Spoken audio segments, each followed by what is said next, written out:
Campaigners are hoping as many as 80% of the pubs in and around Nottingham will be declared community assets to help protect them from the threat of closure.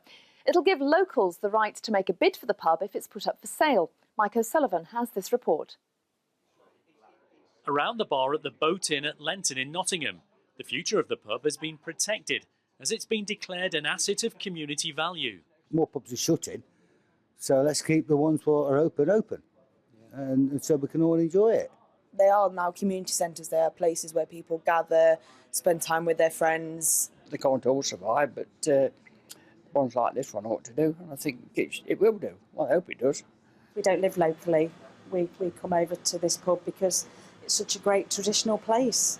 Being an asset of community value means a pub has 5 years of protection. If it goes up for sale, the community gets 6 months to make a bid.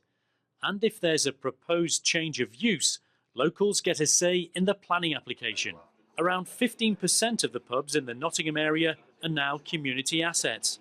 But the Campaign for Real Ale wants to increase that to around 80%. The reason that we're looking for such a large number is that it's surprised us. Some of the pubs that we rarely have visited in the past, we've discovered they do serve a community interest. They fit within the legislation. Although there are no plans for redevelopment at the Boat Inn, it's hoped community asset status will help to save other pubs from the threat of closure. Mike O'Sullivan, BBC East Midlands Today, Nottingham.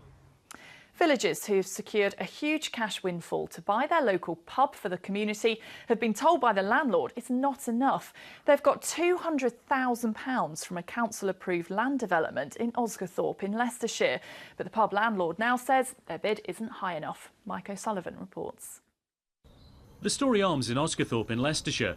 A group of villagers wants to buy it with community cash and turn it into a community-run pub. But the deal has stalled, with the owner turning down an offer of £195,000. A leading campaigner told me it's hugely important to succeed. It's a vital community asset. The pub is the heartbeat of the village. We don't have any other pubs in the village, the last one remaining.